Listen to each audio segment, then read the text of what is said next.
Welcome to the Omnibus Show, a program for people who are interested in everything, deep conversations on a wide variety of subjects. And now your host, Dave Gibbs. So this is going to be a great show. Hello and welcome to this week's episode of the Omnibus Show, the program for people who are interested in everything, with deep conversations on a wide variety of subjects. This week's guest is Sam Arce, also known as Broadway Sam. After being an officer in the U.S. Army, he got into real estate and grew his own team with F.C. Tucker Realty Company, with nearly $500 million in sales. And he's also an instructor with the Tucker School of Real Estate. Though, when he was younger, he saw Jesus Christ Superstar and developed a love for the stage. He spent time doing theater and eventually became involved with Broadway and beyond as a co-producer. Sam, welcome. Thank you very much, Dave. It's great to have you here. I'm happy to be here. That's very good. You've done a lot. You really have. That's a broad spectrum, from real estate to investing, stage, and films. Please tell us your story about your interest in the stage and eventually your involvement with it. Oh, you kind of started and opened it up. So I was actually 10 when I was exposed to theater. My parents took me to my first Broadway show, Andrew Lloyd Webber's Jesus Christ Superstar. It was my first outing to Broadway. It was an exciting time, and I have to tell you, I was absolutely blown away. We actually had the soundtrack, and when we came home, we had two soundtracks. We had the album, and we had so I played, but we had an 8-track. Now, I'm really aging myself here. And I used to come home from school every day and listen to this music, and it was so exciting. And I actually, years ago, got to meet Andrew Lloyd Webber. And yeah, it was the night, I call this an All Jesus Day. It was spring break in New York. I saw Godspell. Interesting kind of how this connected. Godspell earlier in the day, and it was a Ken Davenport production of Godspell. And why I mention Ken, because he was the first producer that I did my first show with. And that evening, I took my family to see Jesus Christ Superstar. Mm-hmm. And during the intermission, I spotted Lord, I mean, there he was, Andrew Lloyd Webber. Wow. And I'm a networker, and I went over to him. I said, here's my chance. This is before Hamilton, when I lived the Hamilton effect, when you're in the room when it happens, and I'm not giving away my shot. Well, I walked over to him, and I said to him, Lord Lloyd Webber, I want to tell you how much this show means to me. And he was kind of like this, and I said, this was the first show I ever saw when I was 10 years old. And he said, well, now you're just aging yourself. And we both had a chuckle, and I said, I really appreciate having this opportunity to meet you and tell you how much this means to me. Now, this is before I was ever involved with theater. Mm-hmm. I was just so, I love theater. I was going to see Broadway shows all the time. And the next day, he was opening up Evita. And that was it. Interesting enough, last year, I was having dinner at a place that I go, Victor's Cuban, and I was going to see MJ, the musical, mm-hmm. as I go to see shows. And I walked in, and there was Andrew Lloyd Webber with some of his friends, and I was wearing my Broadway Sam shirt. And I thought, oh, well, there he is. And I only had a quick moment. But I went over to him and I said, we meet again. And I said, you won't remember me or that night. But I said, but it was the night before you opened Evita. And I knew he'd remember that. And I mentioned to you that Jesus Christ Superstar was my first show. I said, here's the reason why I want to tell you this. I want to thank you for inspiring me to get involved with theater. Since the time that I met you, I started investing in Broadway. And I'm now co-producing. In fact, we did a show at a theater that he owned, the Other Palace. It was called Be More Chill, Joe Iconis. And I want to thank you for everything you're doing, especially during the pandemic. And at that time I mentioned that, and you told me I'm just aging myself. He laughed, we chuckled, and I said, good night, have a great evening. We were passing each other during intermission. He gave me a thumbs up, and that was that. So that was my Andrew Lloyd Webber moment, and it meant a lot to me because he continues to inspire me in everything that he's doing in theater. He's kind of a personified milestone for you. It was. He is. And another interesting person is Ben Vereen. Ben was actually in that show. Oh, that's right. In Jesus Christ Superstar. I met Ben later on at an anniversary showing of Chicago. And when I invested in American Son with Kerry Washington, he was at opening night and got friendly with him. And he performed here at the Palladium, and he remembered me. And as he was coming off stage, I waved at him, he waved at me, we took a picture. But last year he was at Paradise Square, a musical, and he saw me and he said, hey, Broadway Sam. I said, hey, Ben. And he asked me what I was up to, and that led him, I'd mentioned, well, we're opening up our new show, Mandela, at the Young Vic in London, which we did. It was our first developmental production this past December in London, which I'm a co-producer on. And he said, I want to hear about that. So he asked me for my information card, and believe it or not, I got a phone call from him the next day, and we got in touch. And interesting how the dynamics of this. But yeah, my love for theater grew at a very young age. In fact, I did acting throughout junior high school, college. I did some semi-professional theater. Even got to Lincoln Center, did some dinner theater. I loved it, but knew that it would be a difficult journey for me to do. So I kind of pivoted. You mentioned the Army. I was at college. I was at Hofstra University in Long Island, and I ended up joining Army ROTC and looked for other avenues, and after my active duty time, got into real estate, but always knew that I would have, theater would always be part of my life, so I was a great supporter of it. As the years went on, I saw hundreds and hundreds of Broadway shows. I was a big supporter of it. And I started going to these Broadway conventions, and I started meeting people that were investors in theater, and never thought it was something I could do. I had only wished I knew. But, musicals and plays are, it's a big investment. So as I learned more and more through going to the conventions, there was a show that I saw that was in development, and it's called Getting the Band Back Together.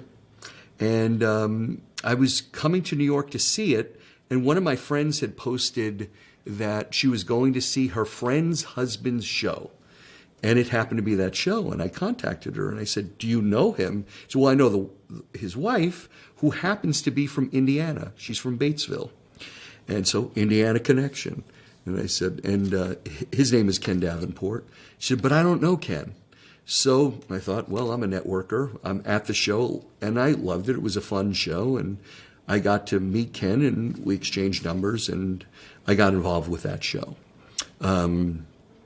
And that just kind of was my gateway of opening up to meeting people, and that led me to other plays and musicals. I did a play with Kerry Washington called American Son. I did Be More Chill with Joe Iconis, which he's an amazing musical theater writer, and then that brought me into some other big shows. Stephen Schwartz, I did another musical, The Prince of Egypt. And then that just kind of led me into things. I got involved here in Indiana with a non-for-profit called Discovering Broadway, and I'm also on the board of Actors Theatre of Indiana, which I'm a board member here. And one of the great things about being part of theater is you start meeting more and more people. That's where I met my partner, my one partner, Scott Abrams, and other people, being as an investor. I started meeting other producers and co-producers and had more opportunities and got to see more, shows and theater investments. And I kind of put together a team and kind of a theater production group, and Scott and I started investing in projects together. We actually branched out to Las Vegas, where we branched out in a very profitable production of Chris Angel, The Mind Freak, and that did very well. That actually helped us get involved in some other productions, and with my partner Mary Maggio, we did some other shows, and they've been involved in things like Funny Girl and Company, which they won a Tony for. And I found myself gravitating, which was interesting, into wanting to be more involved as a co-producer. And what I found that I was really good at as an investor, to be a good co-producer, you needed to be a good investor. And to be a good investor, you really needed to understand what you were getting involved with. Mm. So for me, it was more about investing in people's creativity. And that's what's led me into the next 4 productions that I'm doing now, is investing in people's creativity. Mandela, which I mentioned, we just had our first developmental production at the Young Vic in London. We actually opened December 5th of 2022. It's a big production, a big, beautiful musical, which is done in conjunction with the Mandela family. In fact, Nelson's granddaughter and great-grandson is involved. It was written by these 2 men, the Borowski brothers, and 2 of my friends, Brian and Dana Lee, are the lead producers, and my partners, Scott, Brian, and Daniel, we're all co-producers. Mm-hmm. And we're excited about bringing that, and this show is on its journey. We've done our London developmental production. We're going to be back in the United States working on it for its next big production, which will either bring it to Broadway first and then to London, or vice versa. But that's the journey of a Broadway show. It's not something that just happens. It's like Hamilton wasn't just in Lynn's mind. He did it and it came. It takes years. 10-year overnight success. Right, yes. And this is a big sung-through musical. Yes. And these relationships lead you to other people. I'm working on another musical called SuperYou, which I'm really excited about, by my friend Lords Lane and Melissa Jones, who's a lead producer who went to Ball State. And I was introduced to that a few years ago and been working on that journey. And in fact, we're going to be at the Skylight Musical Theater House. I'll tell you more about that in the next part. But what's really neat is being involved in the creativity. See, for me, I'm looking at this is that I'm helping people in their creating of their journey. If you put the people first, the money will come. Mm-hmm. It's the same thing about being in real estate. Mm-hmm. I've been blessed. I've been in real estate since 1985, and I learned early on, if you put money first, you might make some money, but if you put people first and money second, you'll make a lot more money and you'll love what you do. And I love what I do in real estate, and I have a team, and that's blessed me. Well, the same thing. I have a team in real estate. I have a team in Broadway, because it takes a team to make this happen. Mm-hmm. And we all work together. And it's also a lot of fun. It's a lot of work. A lot of people that see me on social media say, wow, I want your life. It's so much fun. It's a lot of work. Of course. And there's a lot of meetings, a lot of Zooms, and it's a lot of script reading, and it's a lot of understanding numbers and crunching numbers. Real estate actually taught me how to read and understand the numbers. And that's what's helped me to be successful. But it's also helped me to understand. And what I love most about these relationships is helping someone who had an idea and then helping them bring that to life and finding, helping them along their journey and taking this journey ride with them. So SuperYou is a great example. We have another one that we're working on with a friend of mine here that I was involved with discovering Broadway by the name of Joel Kirk, director. He had a vision of a musical based on Hamlet. It's called Hamlet Pop Musical. In fact, that was put together during the pandemic. We had our first musical production concert here during the pandemic, and currently, Joel is working on that, and what's neat about it is it's the retelling of Hamlet by all the characters have their music and songs are written by different Songwriters, yes, and some of them are people that you would know. That it's so exciting because Cody Fry is one of them.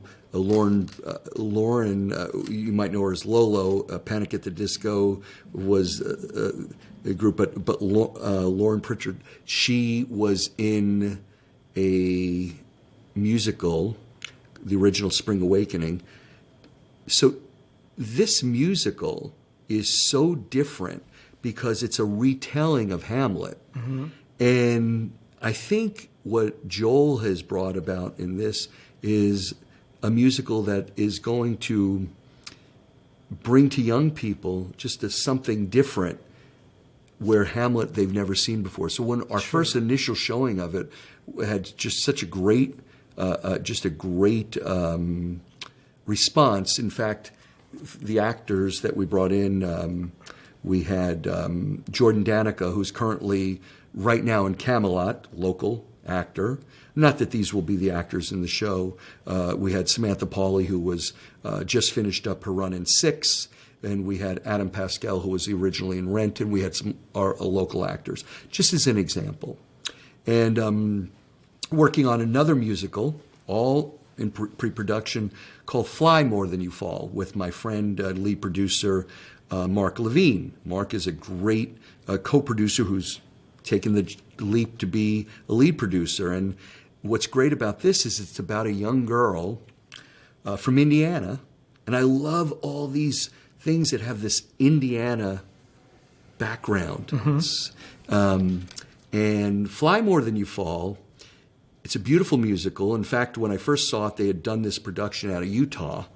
And when Mark first presented to me, it's about this young girl and about her mother and father, and she's a writer, and she's going to writing camp. She's writing about these two birds in this story, only to find out her mother is stricken with a very aggressive cancer, and her parents have to take her out of this camp, and she's telling the story parallel between these two birds who have kind of a broken wing. It's just a beautiful story. And it really resonated with me because I lost my mom young.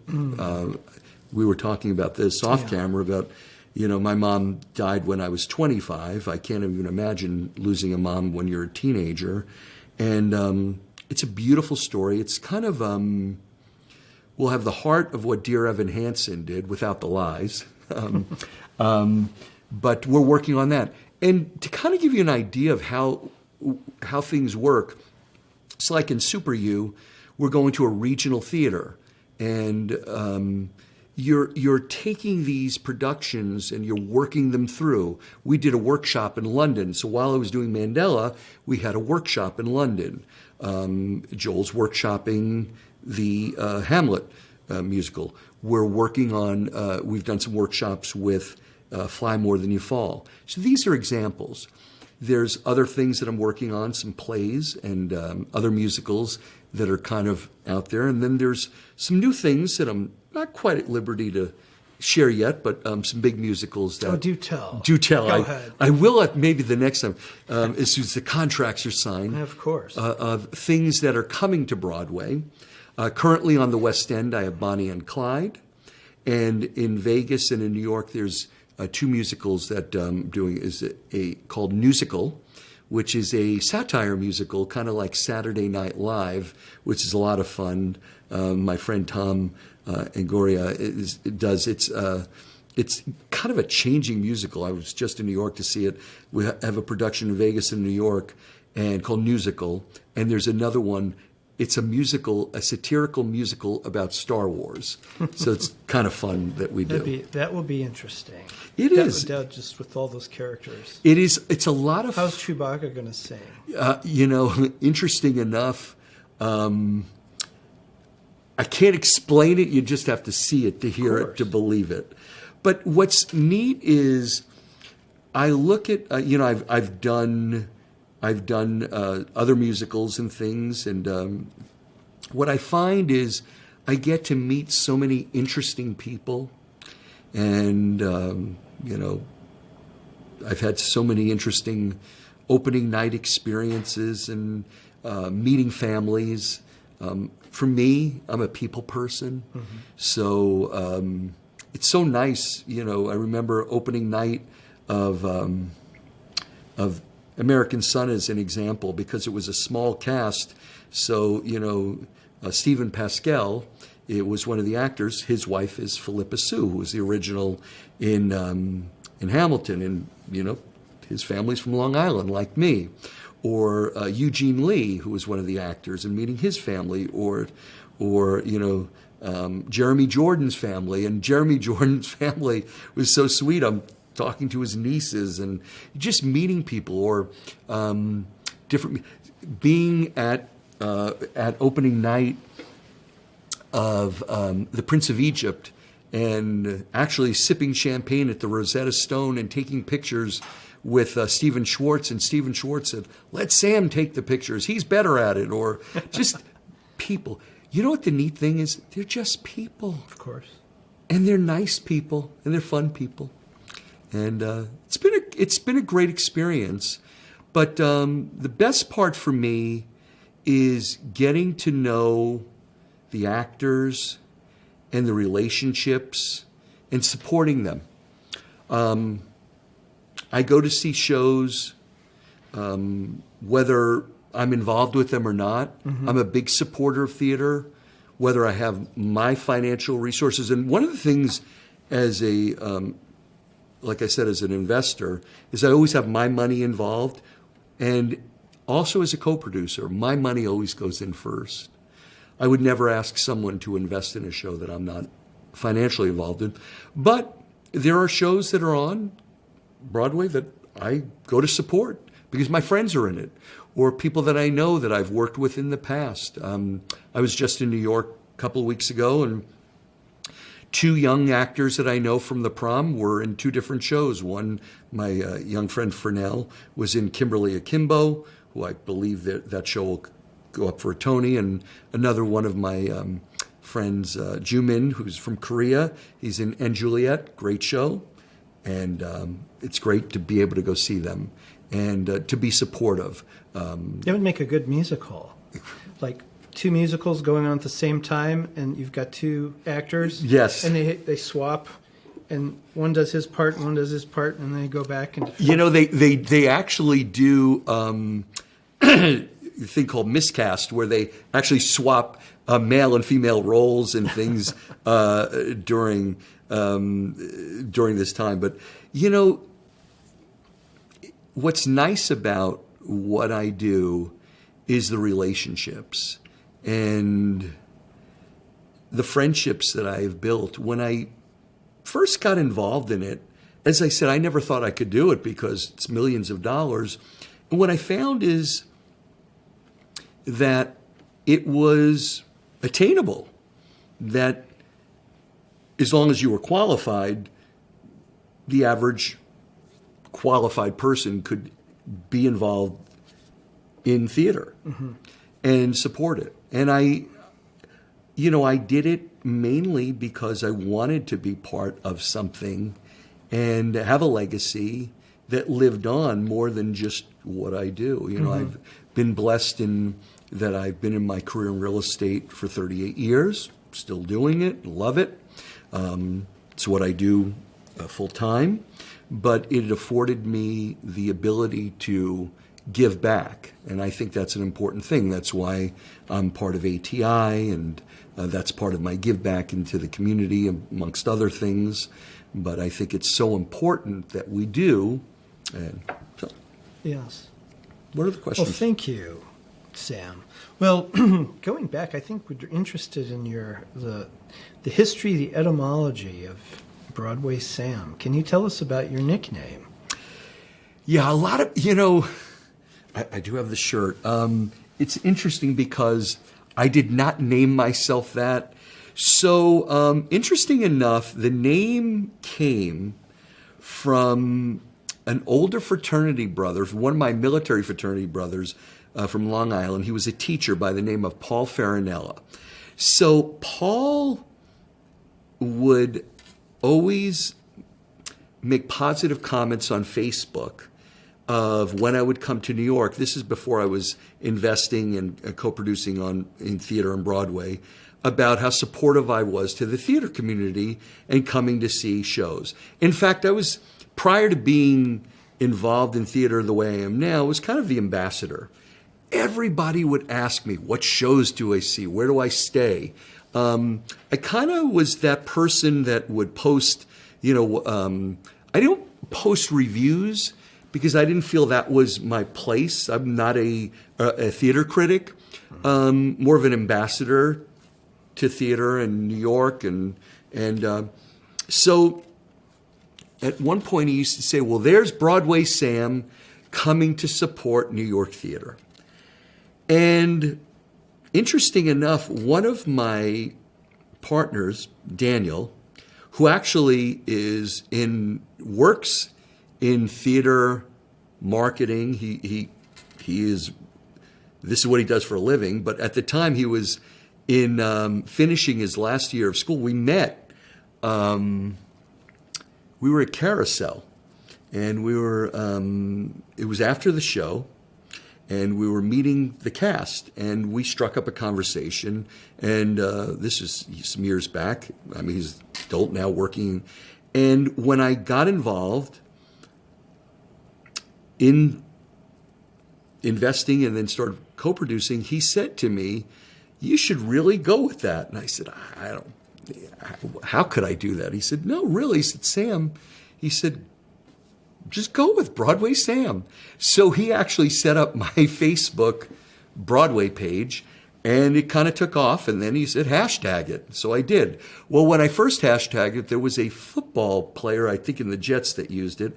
And then I started doing it, so I started hashtagging Broadway Sam and started using it. Joe Namath, the quarterback, Joe Namath.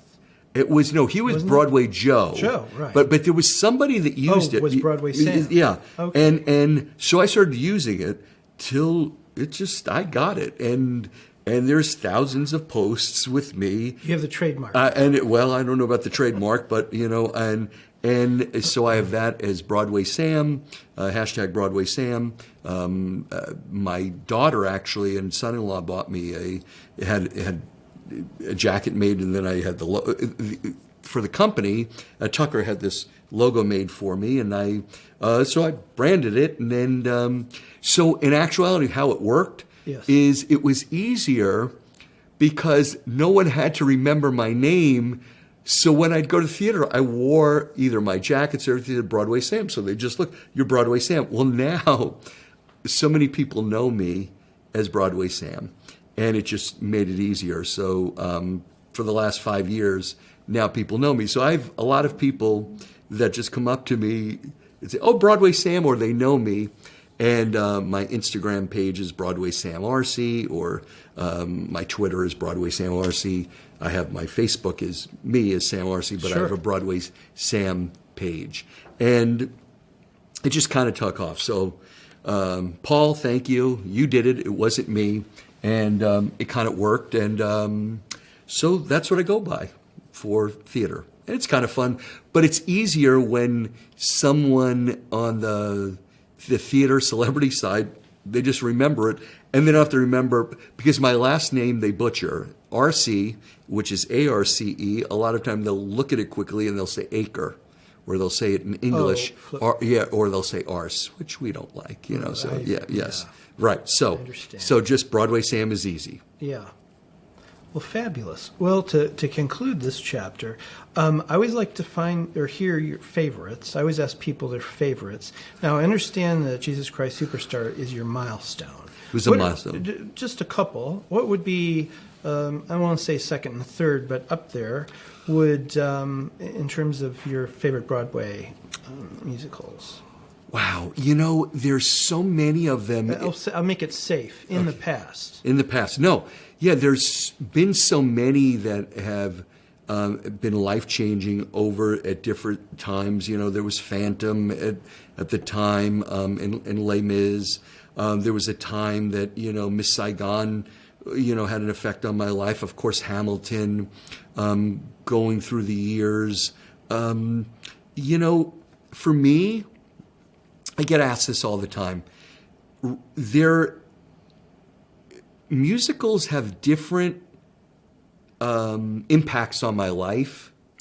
So I listen to music, and they all have a special place in my heart. Mm-hmm. So they all have a favorite place in my heart. I love theater music, and so I download the music and I listen to them.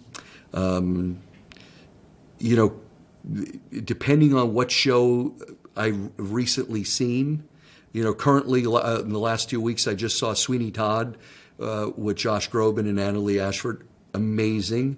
Camelot, amazing. Great music. You know, this was just recent. So there's just so much when you've seen so much. So it depends on the day, doesn't it? It depends on the day and the mood. You listen to music certain days. Yeah. You know, currently, I've been listening, you know, I listen to our concept album of SuperYou pretty much every day because it's so empowering. Mm-hmm. And I would say that's probably one of my favorites because the music is so good. But when, you know, there was a time I was listening to Joe's music, Joe Iconis, because he's so prolific. Hamilton, you know, at times there's just so much great music. And that's what's great about Apple Music and Spotify. You know, I definitely encourage people to, when they see a show, to you know, download the music, listen to it. It's a great way to just have some fun. Yeah, that's great. Well, thank you, Sam. Thank you. Well, we're going to take a break right now, and we will be back with Chapter 2.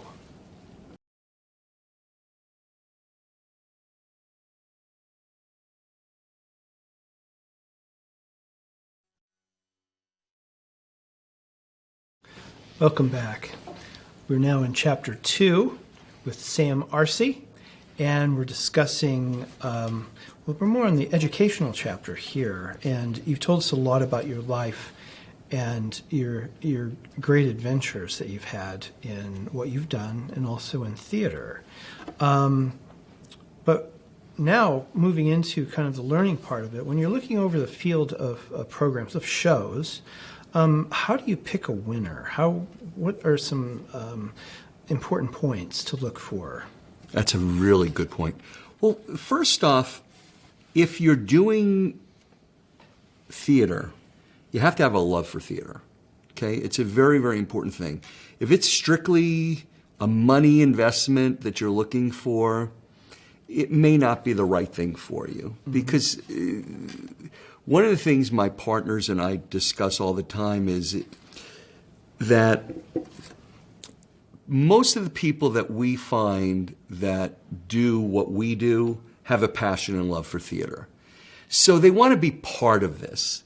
They want to be part of the whole thing. They want to invest not only in the show, they want to be part of the opening night, they want to be part of promoting the show. There's more to it than just, oh, I put $25,000 in a show or put $50,000 in a show. And sure, if you had invested and you got a Hamilton and you invested $25,000 in Hamilton, you hit a absolute grand slam home run. The problem is that they're not all that. So the first thing is do you have a love for theater? I would say that the majority of the people that have gotten involved and that have taken the journey with me, the friends and colleagues and people that have gotten one, have wanted to take the journey. So in Mandela, as an example, we raised $250,000. My money went in first, always. I always have skin in the game. 2 reasons why. 1, I believe in the project. 2, if it does hit, if I didn't have my money in it, where is the investment going to lead for me? So the fact is as a co-producer, there is some financial benefits, but it's minuscule compared to, let me explain to the way how Broadway works. So let's say an investor puts $25,000 in a show. The goal is recoupment, okay? The show makes its money back. You make your $25,000 back. Now it goes into profit. That means with the production and the investors. So I, like you, if you're investing, we are investors. So half goes to the producers, half goes to the investors. So as the show is making money or profitizing, we're getting paid money. And as a show is making money, that's the goal, obviously. It's a business. We're looking for return, after return of capital, profit. So one of the things that we look for, and my partners are very good at, and I, are crunching numbers. And we look at numbers. One of the things that I can love a show, but I can look at the numbers, and there are a lot of great shows out there, that I can look at the numbers and say that the show might be a little bit expensive. It might not be, from an investment point of view, the best investment. A great show, but might not be the best investment. Mm-hmm. Now, sometimes I don't do the show strictly from the investment point of view. I want to be part of the show, and that I know that it might recoup, it might not. But you always have to explain that to the investor, because like any investment, any security that you're getting involved with, you have to know the risks and the rewards. There are many shows that have a higher risk but really high rewards. Sure. So we look at that. The great thing about Broadway is it's very transparent. The numbers are every week. You know what's happening every week. So one of the things that my partners and I do is we look at numbers every week of all shows. We're looking at the trends. So the pandemic changed things. There were costs that came in, COVID. It's starting to loosen up, but then that came into additional tax breaks. So I look at that. Since I've been doing this in 18 years, it's since 2018, for the last 5 years, I've had a good education. So through my first show to now, it's like having a master's degree in that. So I've been good at looking at shows and saying, this is a good investment for this reason. This might not be the right investment. And there's a difference of what you're looking for. A play, some plays, you're looking at, well, what's the cast? You have to look at the cast and say, is this going to sell tickets? And the other thing that we want to look at in the investment is its length of time. So here's an example, Wicked. Wicked now just became the 4th longest running show on Broadway. Phantom being number 1, which in Chicago.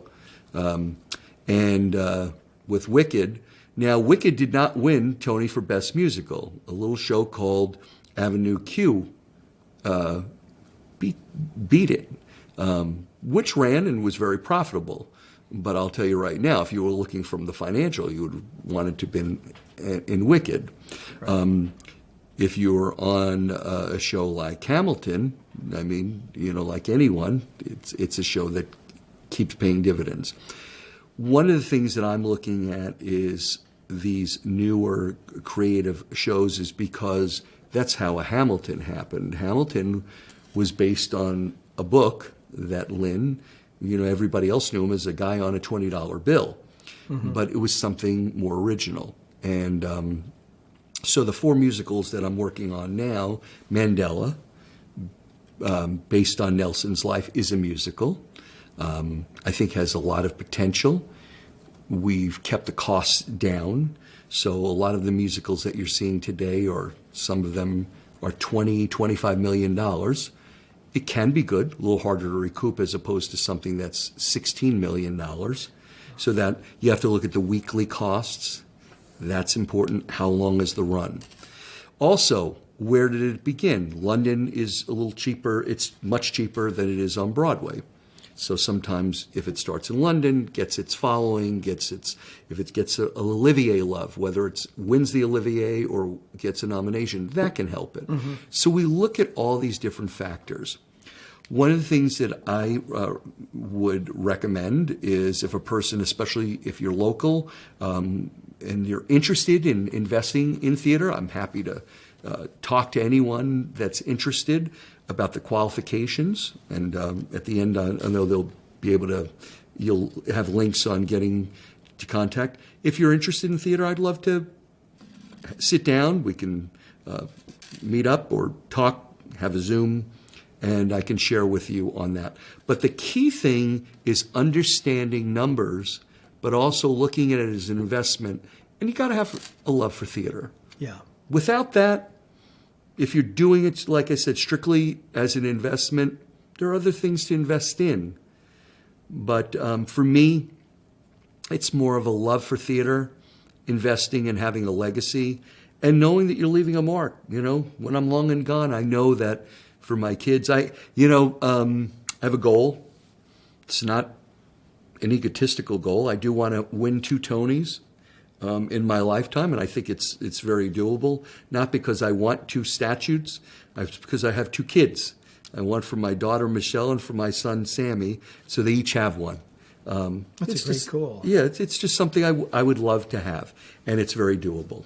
While I was in London, I saw the Olivier. I was actually in the office of one of the general managers, and I was amongst these Oliviers. I said, like one of those 2, maybe 2. But it's more or less, it's not so much the actual statue, it's to be part of something. Yes. To be part of something that was so special that the legacy lives on and that you are part of it. And I want to be part of that. And I'm positioned myself to be in those. So for those of you that are interested in theater, it doesn't take as much as you think. 25 to 50,000 is about the threshold of investing to be an investor. For those that qualified investor. And a qualified investor is someone income-wise, you'd have to make at least $200,000, or have $1 million net worth. Net worth. That's right. It's like any other qualified investor. And the reason that they want that is they don't want somebody taking their last bit of money and investing. For me, the people that I get involved with investing, I get to know them. I want to make sure that it's a relationship. And my investors now, or many of them are friends and people that I've been involved with that wanted to take the journey with me. One of my investors, she's posted on it, Andrea Moorhead. She's involved, she's been on the news, and her husband Archie, they're both dear friends of mine, on Mandela.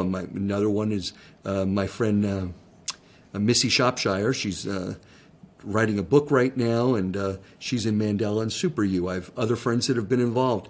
I had one of my friends who was in the military with me that got interested, and he started talking to me about it, and he asked me about SuperYou, started listening to the music, very qualified, and got involved and got interested. So but they all had a passion.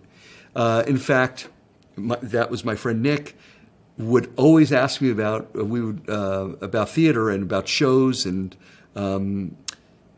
he is in the field of nursing, but more in the academic and whatever. And every time he was in New York, what shows do I see? And he's so excited to be part of this. So it's neat that you can help people do that. You could be your own chamber of commerce. Well, I don't know about that. What I do love is having the ability to share about theater, whether they're able to invest or not, is to encourage, to inspire. In fact, with SuperYou, the thing that I love most about being part of this show, and everybody has their own SuperYou power, mine is to help to motivate, to inspire, and to encourage. And I've always did that with real estate, from when I was a manager, to my own team, in teaching, to encourage, to inspire, and to motivate. And I think in life, for me, I'm inspired by people. There are many people that have done so many great things, and I'm never jealous of anyone. I'm inspired by people. That's a very good quality to have. Yeah, I'm inspired by people. So for me, I've been blessed with having the opportunity to be around so many successful people, and I look at what can I learn from them. And in theater, celebrities, I've many celebrity friends. I've gotten to meet people, and I think we were talking off camera. I was telling you how I met Tony Orlando at a show, and it was just interesting. And Tony and I became really close friends, and Tony had a story and a journey. And the first time after Tony and I met, he called me. I never thought, I gave him my number. I never thought. We were on the phone for 2 hours, and we've become such close friends. And he has a story, and I think one day, and if I can help it, we're going to make this into a musical called Rooftop Dreams. And the reason why it's called Not knock 3 times? No. And the reason why, it's no pun intended, Rooftop Dreams is Tony's story began when growing up in New York. He used to sing on the rooftops of his apartment building, and he had a sister who had special needs, and he used to sing to her. And Tony, the friends and the life, and in the height of when he had the show on TV with Tony Orlando and Dawn, there was 30 million people watching a week on CBS. Tony's an incredible man, and he's helped so many people. But we've become good friends. He's, in fact, the show that I have in Vegas, Chris Angel, Tony and him, Chris like his godson. It's just amazing. But they're people. And I learned a lot through that. And, Tony introduced me to my dear friend Bucky Hurd, who is a fabulous singer, who is in the Righteous Brothers with Bill Medley. Great friends. The thing is that when I invested, I'm not investing in just money. I'm investing in people's lives. And that inspires me. That's the difference. And you're encouraging. And I'm hoping, when I did Be More Chill, I wanted to, it was teenage adolescence. My son is now 17. He was much younger then. My kids are 15 years apart. My daughter's a doctor. She loved theater. I introduced them both to theater very young. We talked about this. His first show was The Lion King. her first shows were early on. I mean, I took them to theater here and there, and they both did a lot of Broadway and got to see a lot. It's a blessing to be able to do that. It's a legacy that I hope to pass on now that I'm a grandfather. In fact, as soon as I found out my daughter was pregnant, and now that I have little Dean, my wife and I, when we were in the spring, we were in New York. I went and found the Broadway baby onesie, and I got the Broadway, onesies for my grandson. I can't wait to take my grandson to see his first Broadway, because it's important. Perhaps it'll be a Tony Orlando story. You know what? You never know. And in fact, Tony and I are looking forward to getting together. I want him to tell me more about the story. But if for somebody interested in getting involved with this, the other thing that I have that's great is I get asked a lot about, and I do my best to help my friends and people, is connect them to who knows who and what, so in this industry. For people that want to invest, I tell them, especially in the beginning, if you have the financial ability, take it from me. Talk to me. I did this very slow, distinctly.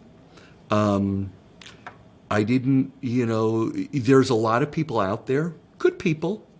They're different from me. I wanted to be the different type of co-producer because as an investor, I learned a lot about what I didn't want to be as a co-producer. Sure. So to me, there were a lot of people out there that didn't have money in the game. They didn't have skin in the game. For me, I just couldn't be that person. I would never ask anyone to invest in anything that I did not believe in and have my own skin. So we were in it together. Mm-hmm. Yeah. Can I tell you that every show makes money? No. That's where you have to have the heart. You have to have the heart. You have to, an investment, and just a mere investor would say, this is a bad deal, I'm out. Right. Whereas if you have the heart and you can see through the dark, you're going to stick with it. If you stick with it, you will have things. This is an example, a Chris Angel, which makes that money that may pay for something else that is creative, that leads you to something else that makes you money to invest. And, and that led me into other things. Being blessed in doing what I do, mm-hmm. to reinvest again into other people's creativity. To me, without the arts, I'm not that big into sports. Again, I know we live in Indiana, but sure. I like it.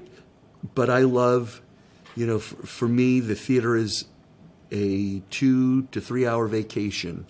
And it's fun to be able to go and allow these people that work so hard transform that time and this time, this experience where you connect with them in this way, through music or through words or this experience amongst other people. Live theater is so different.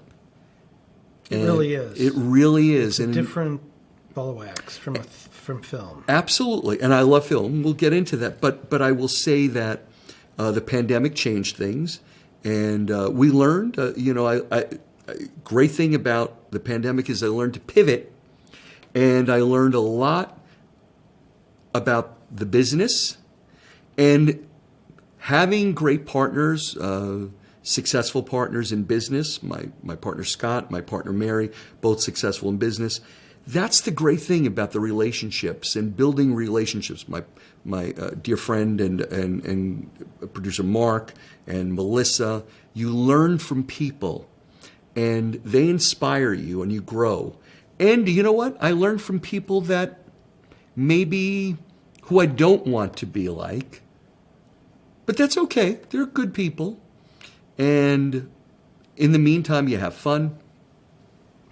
And the other parts of this experience that's neat and nice is the involvement of being part of this is more than just going to see the show. As an example, in A Beautiful Noise, Neil Diamond's musical, this musical about Neil, he's telling his story in a totally different way. He tells his story and how he came to be who he is without giving too much away. He tells his story through his therapy. He's actually in his therapist's office, and he's sharing how he got there. And as you may or may not know, Neil recently or shared that he has Parkinson's disease. I have a father with that. Our production is raising money for Parkinson's disease. That's great. Yeah, it's so that's another thing. Another great thing I love about the Broadway community is Broadway Cares, Equity Fights AIDS, and the actors community is such a family of giving back that it's one of the charities that I give back a lot to. In fact, during the pandemic, locally, it was ATI, Discovering Broadway, local charities here, and those, because they did not have the government helping. These actors were out of work. And to me, it was wonderful to see when live theater came back. Mm-hmm. But if I could say anything, also support local theater. We have so much great local theater here. I'm part of ATI, Actors Theater of Indiana. In fact, we have a production coming here of a great new musical that I think could one day come to Broadway. It's called Mr. Confidential. I think you interviewed... Another Sam. Another Sam? Yes, we did. A great Sam. And, that's something that's on a journey. I want to be part of that journey. And the other thing is, I'm so happy to be part of the local theater as being a member and board member of ATI. And in fact, we have our production, which you had... the other Sam on, Mr. Confidential. Garza Bernstein. That's right. And that show is on a journey. In fact, that journey begins here on its possible road to Broadway. So that's the great thing. If everybody saw a local theater here in Indiana, I mean, it's so important to support local theater. And that's one of the great things about being part of theater. And we have such great theater here in Indiana. So I definitely encourage people to go see local theater, go see Mr. Confidential.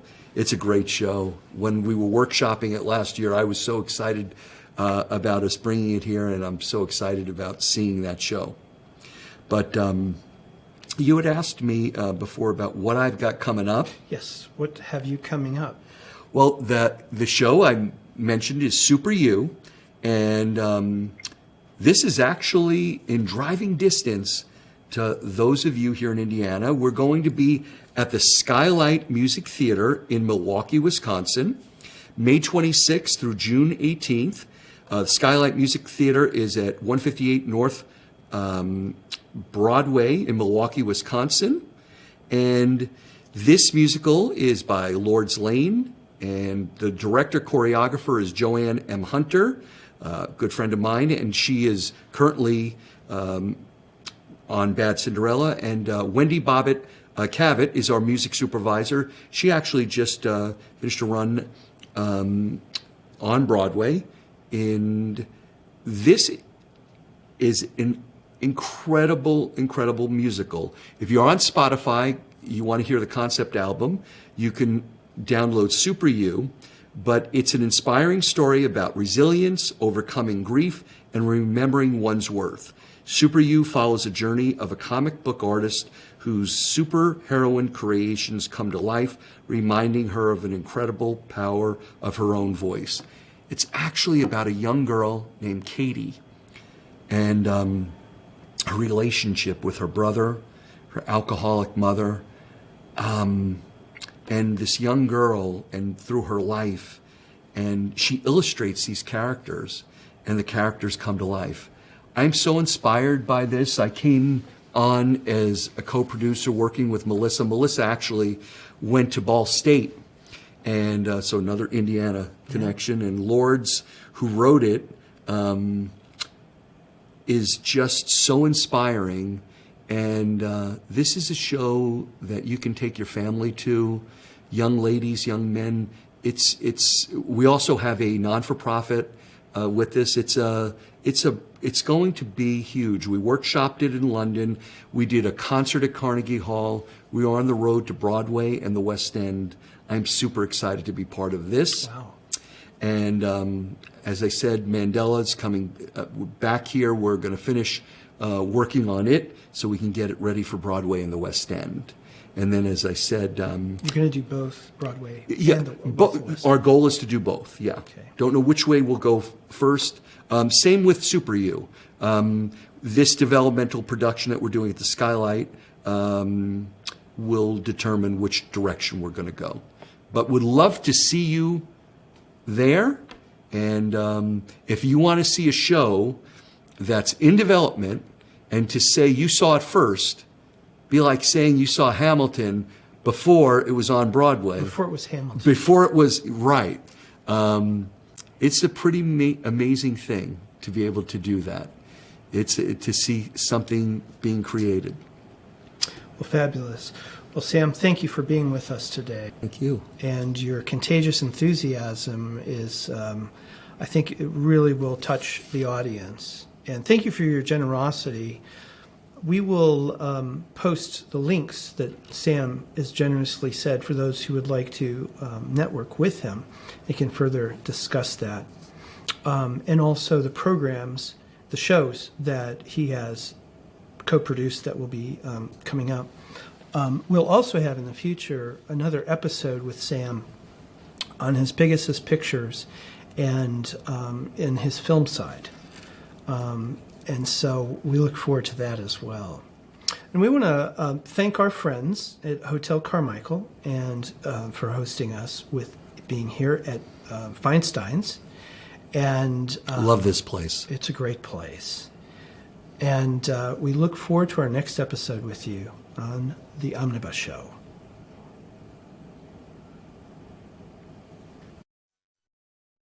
If you enjoyed this program, please like, share, and subscribe to continue the conversation. For the Omnibus Show newsletter, please sign up at theomnibusshow.com.